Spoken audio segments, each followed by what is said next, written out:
Hello friends. दोस्तों, microbes in human welfare में एक बहुत सोशल आज का आर्टिकल है, that is microbes in sewage treatment. Microbes in sewage treatment, what are the different microbes in sewage treatment. पहली बात तो आपको ये पता होना चाहिए कि माइक्रोब्स जो है वो हमें लगते हैं कि वो हमारे लिए सिर्फ गंदगी फैलाते हैं, हमारे लिए सिर्फ वो बदबू फैलाते हैं, सड़ाते हैं किसी चीज़ को। दोस्तों याद रखो, ये सड़ाना, विघटन करना, डिकम्पोज करना, ये बास आना, ये सारी चीज़ें रिसाइकलिंग के लिए आवश्यक होती है। अगर माइक्रोब्स डेड बॉडीज को या किसी ऑर्गेनिक वेस्ट को सड़ाएंगे भी तो वो उसके अंदर के मिनरल्स को ज़मीन को वापस नहीं कर पाएंगे, वो तो वैसे ही रहेंगे। तो लाइफ मतलब जो मिनरल्स का ये जो साइकिल है वो कैसे चलेगा। और इसीलिए microbes are compulsory to make the things to decompose. देखो, ये सीवेज पहले क्या होता है, सीवेज का मतलब क्या है। देखो, सीवेज का मतलब वो सारा वेस्ट मटेरियल जो हमारे घरों में बनता है, इसमें ह्यूमन एक्सक्रीटा सबसे ज्यादा आती है। ह्यूमन एक्सक्रीटा, ये ह्यूमन एक्सक्रीटा पहले से अगर आप देखते हैं तो खुले में इसको मतलब generally in the sense India में इसका खुले में ही छोड़ने का एक रिवाज, जिससे बहुत ज़्यादा गंदगी फैलती है और जो नदियां हैं, जो पानी के सोर्सेस वाटर बॉडीज है, वो पोल्यूट होते हैं और एपिडेमिक्स पैदा होते हैं। मतलब साथीचे आजार एक साथ एक पर्टिकुलर एरिया में उस बीमारी का एक एपिडेमिक फैल जाता है। और इसीलिए ये ज़रूरी है कि सारा जो सीवेज मतलब गंदा पानी, उसको इकट्ठा करके नदी में ना छोड़ा जाए। क्या होता है कि हम सीवेज तो घरों से कलेक्शन करते हैं, ह्यूमन एक्सक्रीटा वाला वाटर, लेकिन उसको अगर पानी में छोड़ दिया, नदियों में, तालाबों में, झरनों में, समुद्र में, तो वो वाटर बॉडी जो होती है बहुत ज़्यादा पोल्यूट होती है। उस वाटर बॉडी के अंदर बहुत ज़्यादा अनवांटेड वीड्स पैदा होते हैं, प्लांट्स पैदा होते हैं, अनवांटेड प्लांट्स पैदा होते हैं और पोल्यूशन उसका बढ़ता है। उसको यूट्रॉफिकेशन भी बोलते हैं। उसका गंदा फोम बास मारता है, उसके ऊपर झाग आता है, फोम आता है, उसके अंदर के सारे एनिमल्स मर जाते हैं। जो मछलियां हैं, बाकी के एनिमल्स हैं, वो मारे जाते हैं और वो वाटर बॉडी एक गंदगी का ढेर बनता है। और इसीलिए है ना, जो सीवेज पानी में छोड़ना है, इट्स ओके, सीवेज पानी में छोड़ो, लेकिन उसको ट्रीट करके इतना ज़्यादा कि उसके अंदर के सारे जंतु मारे जाएं, उसके अंदर के रोग जंतु मारे जाएं, और उसके बाद अगर हम सीवेज को पानी में छोड़ते हैं तो कोई प्रॉब्लम नहीं है। और जो बाकी मटेरियल बचेगा उसको हम खेतों में इस्तेमाल कर सकते हैं। पहले इस ट्रीटमेंट को मतलब कैसे, किस तरह से किया जाता है वो समझ लो कि किस तरह से सीवेज जो है वो ट्रीट किया जाता है। हमको पता नहीं कि हमारे घर से जो मलबा जाता है, वेस्ट मटेरियल जाता है, जे काही गंदगी जाते, त्याचं पुढं काय होतं, व्हाट हैपन्स ऑफ दैट, जो हमारे घरों से जाता है उसका क्या होता है। दोस्तों, जो हमारे घरों से जाता है वो सीवेज ट्रीटमेंट प्लांट, जहां उस सीवेज के ऊपर प्रक्रिया होती, उस प्लांट में जाता, वो सारा मटेरियल उस प्लांट में जाता जहां उस पर ट्रीटमेंट होती, उसके ऊपर प्रक्रिया होती, उसके ऊपर कुछ प्रोसेसिंग होती है। ये प्रोसेसिंग जो होती है दोस्तों, ये 3 स्टेप्स में होती है। First step, second step and third step. 3 steps में ये प्रोसेसिंग चलती है। तो हम फर्स्ट स्टेप प्रोसेसिंग को देखेंगे। फर्स्ट स्टेप प्रोसेसिंग, इसको बोलते हैं प्राइमरी ट्रीटमेंट। कौन सा वाला? Primary treatment. और ये जो प्राइमरी ट्रीटमेंट है, ये प्राइमरी ट्रीटमेंट टोटली इसमें कोई माइक्रोब इस्तेमाल नहीं होते। ये ट्रीटमेंट पूरी तरह से एक फिजिकल ट्रीटमेंट है।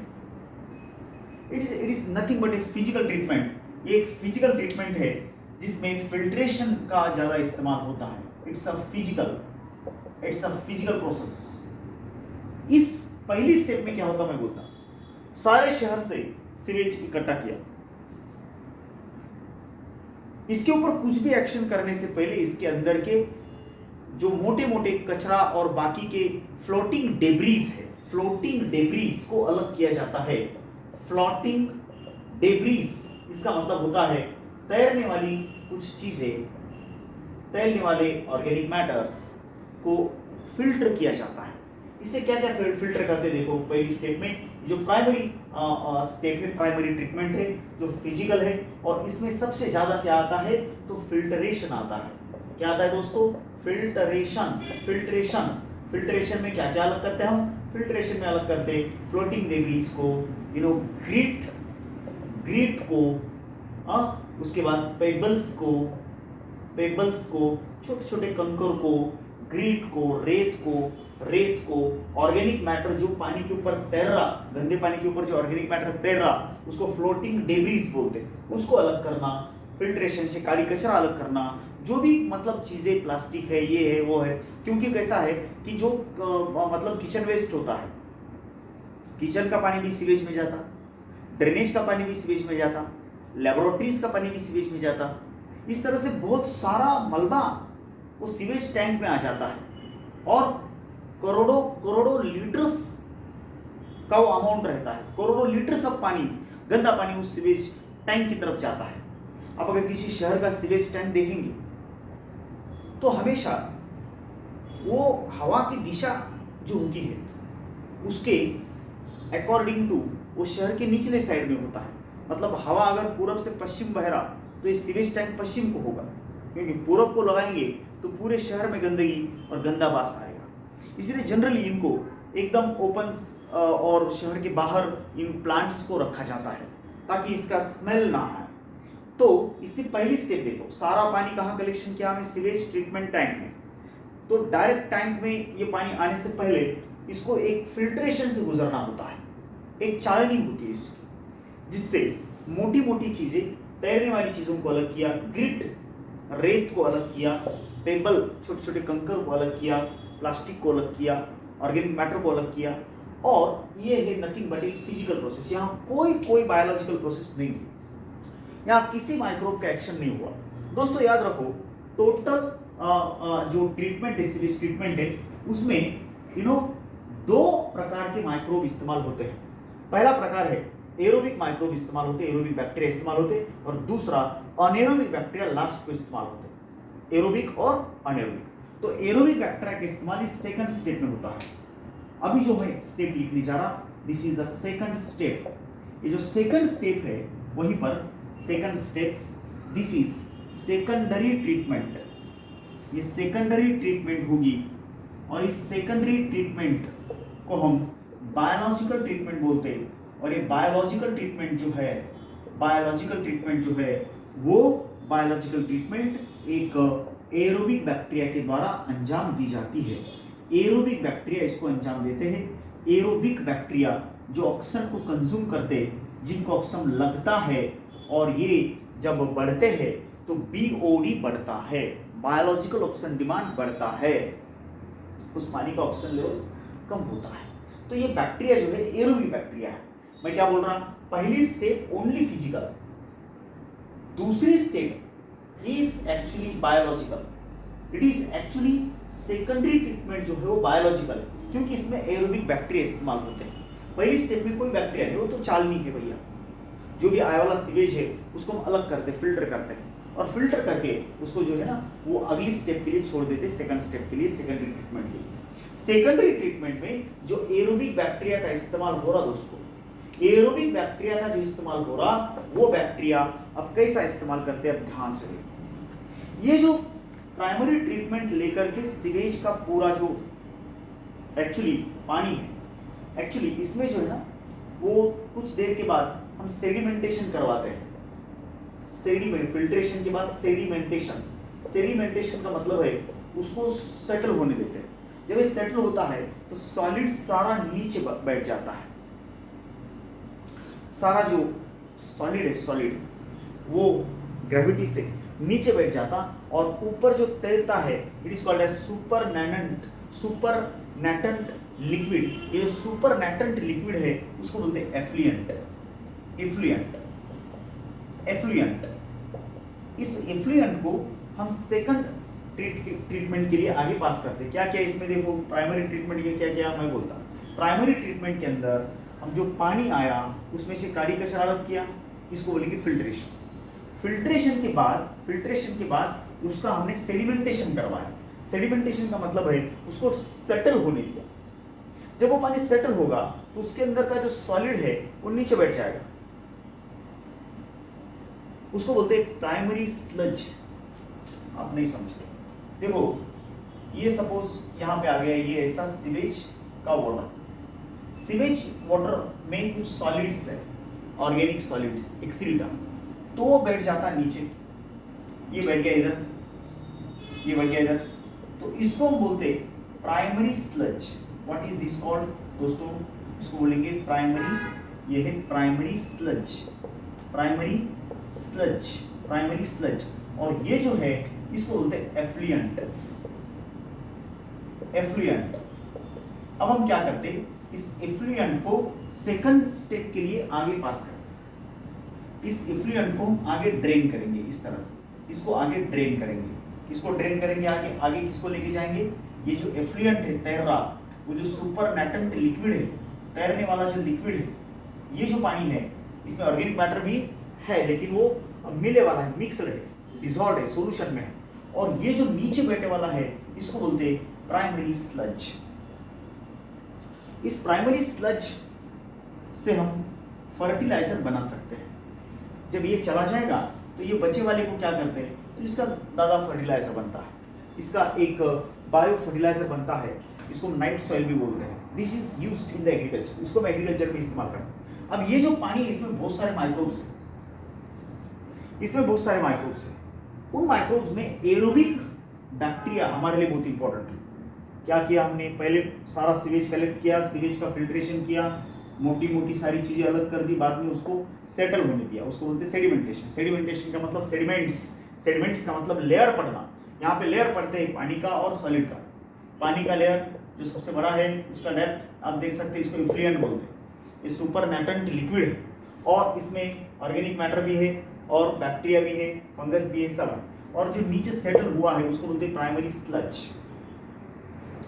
अब क्या करते हैं, ध्यान से देखो, इफ्लुएंट जो है उसको हम सेकंड ट्रीटमेंट के लिए, सेकेंडरी ट्रीटमेंट के लिए आगे पास करते हैं into the aerobic tank. Aerobic tank, aerobic tank में aerobic bacteria, aerobic tank, aerobic tank में, एरोबिक टैंक में कौन है, एरोबिक बैक्टीरिया।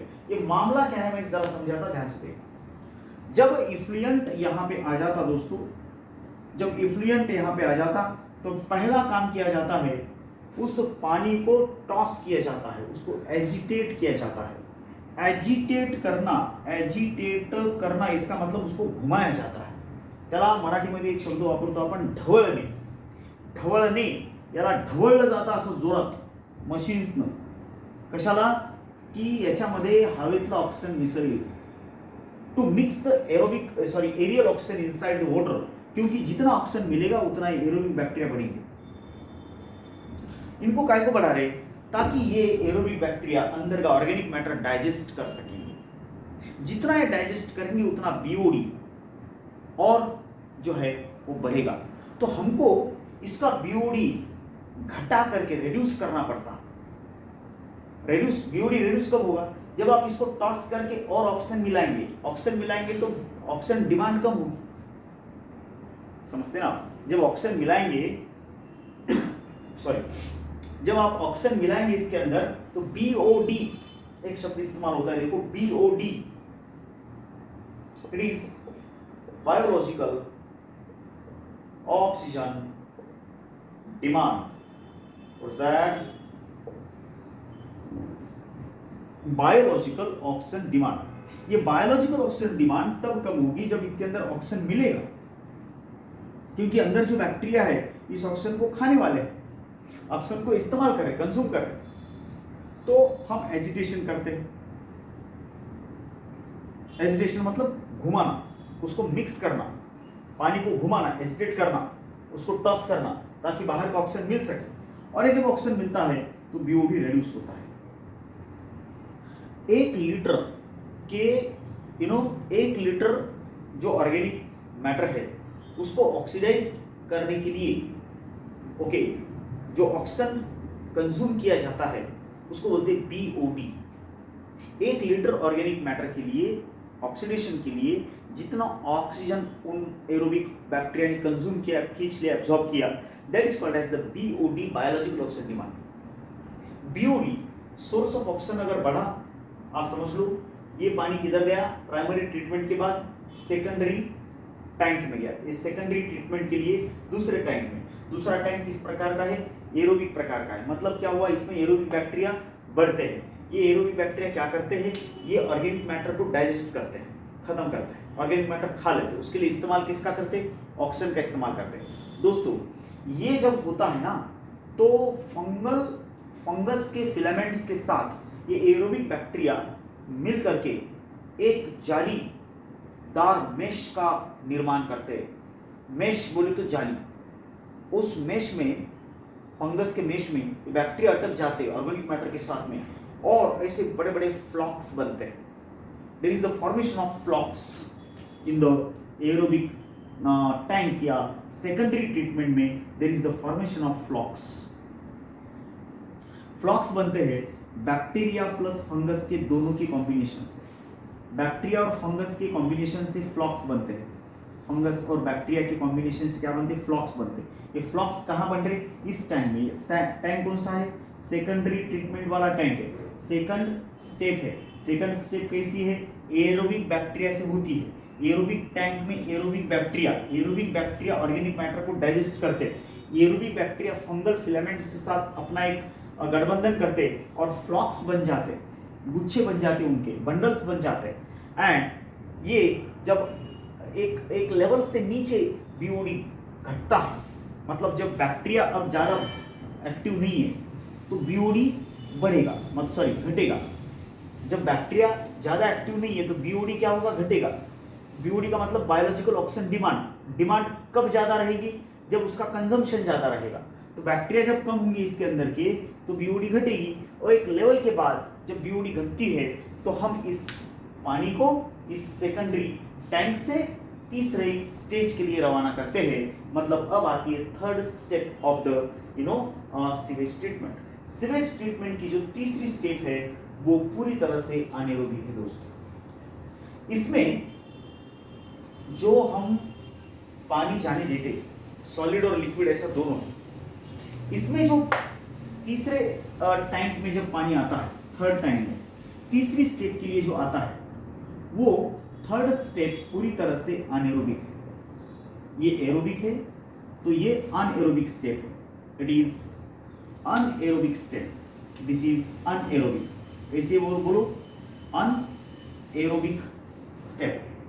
अनएरोबिक स्टेप एक अनएरोबिक टैंक में चलती है, और जब ये पानी हम छोड़ देते उसके बाद ओके वहां कुछ थोड़ा सा सैंपल लेकर के दूसरे टैंक में वापस डाल देते ताकि इस टैंक में एरोबिक बैक्टीरिया का अस्तित्व बना रहे। सारा का सारा धो करके हमने अगर तीसरे टैंक में डाल दिया, एक भी एरोबिक बैक्टीरिया नहीं बचा, तो अगले आने वाले जो सीवेज है उसके लिए एरोबिक बैक्टीरिया कहाँ से मिलेंगे। इसलिए तीसरे टैंक में डालने से पहले हम उसको जो है वो कुछ वाटर निकाल करके दूसरे टैंक में इसको पहुंचा देते हैं ताकि ये एरोबिक बैक्टीरिया बने रहे। तीसरे टैंक में बैक्टीरिया अनएरोबिक है दोस्तों, और ये अनएरोबिक बैक्टीरिया क्या करते हैं कि सब कुछ खा लेते हैं। बोले तो बचा कुछ ऑर्गेनिक मैटर सारे एरोबिक बैक्टीरिया मार डालते, एंड यहाँ पर कोई मतलब बैक्टीरिया नहीं बचता। इस तरह से नीचे कुछ मतलब जो मटेरियल मिलता है इसको एक्टिवेटेड स्लज बोलते हैं, एक्टिवेटेड स्लज।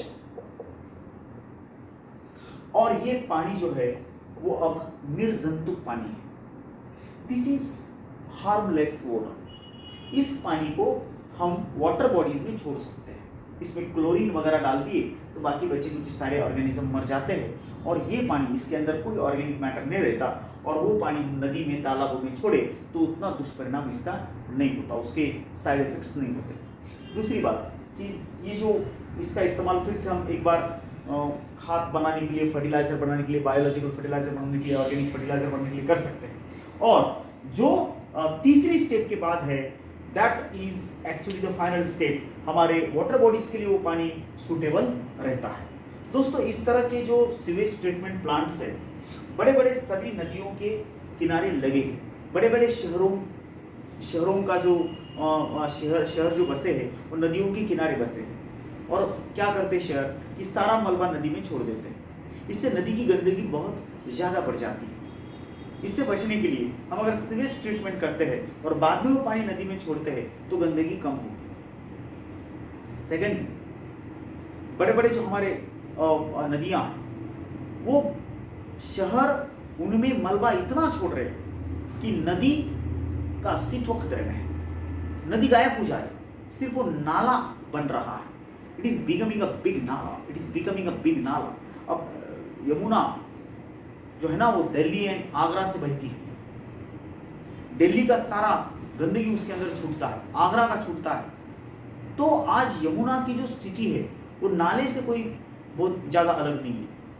और इसीलिए यमुना एक्शन प्लान, ओके, और गंगा एक्शन प्लान, ऐसे बहुत बड़े बड़े जो प्लान्स है वो बनाए गए ताकि गंगा और यमुना जैसी जो बहुत होली रिवर्स है हमारे संस्कृति में, यमुना और गंगा को बहुत ज़्यादा इंपॉर्टेंस है, तीर्थ बोल के उसका पानी इस्तेमाल होता है। तो इनको स्वच्छ करने के लिए, स्वच्छ रखने के लिए गंगा एक्शन प्लान और यमुना एक्शन प्लान का भी हम इस्तेमाल कर रहे हैं, ताकि ये सारे प्लान जो है वो सीवेज ट्रीटमेंट के आधार पे चलते हैं। तो सीवेज ट्रीटमेंट में कितने स्टेप आए बोलो? 3 स्टेप। पहली स्टेप, दूसरी स्टेप, तीसरी स्टेप। पहली step physical filtration, sedimentation, layers बनाना, नीचे का सॉलिड ऊपर का लिक्विड, लिक्विड आगे बढ़ता है। Second step is a biological step. ये स्टेप एरोबिक बैक्टीरिया अंजाम देते हैं इसको, और यहाँ पर एरोबिक बैक्टीरिया डाइजेशन करते हैं, ओके, और उस पानी का सारा जो मलबा है वो नीचे एक बचा खुचा जो मलबा है वो फ्लॉक्स बनाता है। और इसके बाद हम तीसरे लेवल पे जाते, तीसरी अनएरोबिक स्टेप है, दूसरी एरोबिक, तीसरी अनएरोबिक। उसके बाद डायरेक्ट वाटर बॉडी में हम ट्रीटमेंट करके पानी को कुछ क्लोरीन वगैरह डाल करके छोड़ सकते हैं। This is actually the 3 step sewage treatment plant में। ये 3 स्टेप से सीवेज ट्रीटमेंट होता है। सीवेज माने गंदा पानी विथ ह्यूमन एक्सीटा, मानवीय जो मलमूत्र है उसके साथ वाला पानी, that is called as sewage, that is dangerous if you, मतलब वो हमारे पीने में आए या हमारे वाटर बॉडीज में जाए, दोनों तरीके से वो खतरनाक है। Thank you very much.